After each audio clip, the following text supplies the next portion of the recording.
வெண்டைக்காய் புளி குழம்பு பண்ணுறோம். பாருங்கள், 3 ஸ்பூன் எண்ணெய்,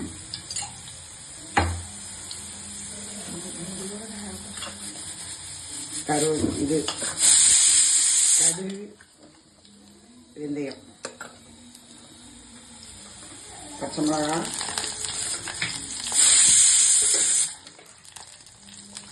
வெங்காயம், கருவேப்பிலை,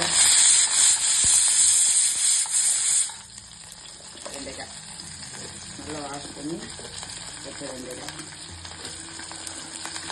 இது வதங்கட்டும். தேவையான மசாலா போட்டுக்கலாம்.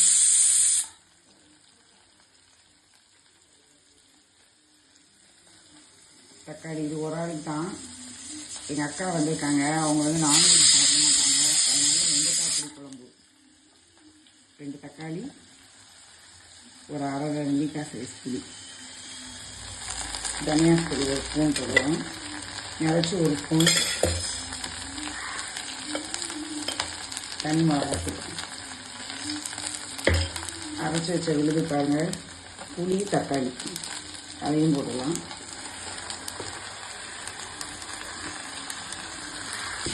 மசாலா எல்லாமே போட்டுச்சு. தனியாத்தூள், மிளகாத்தூள், பச்சை மிளகாய், வெண்டைக்காய் எல்லாமே நல்லா ஃப்ரை ஆயிடுச்சு. இப்போ தேவையான அளவு தண்ணி ஊற்றிடலாம்.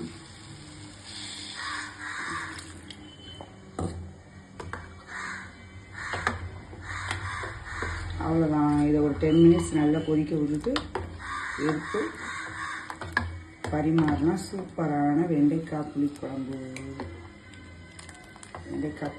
தயாராகிடுச்சு. 10 மினிட்ஸ் கொதிக்க வேணும்.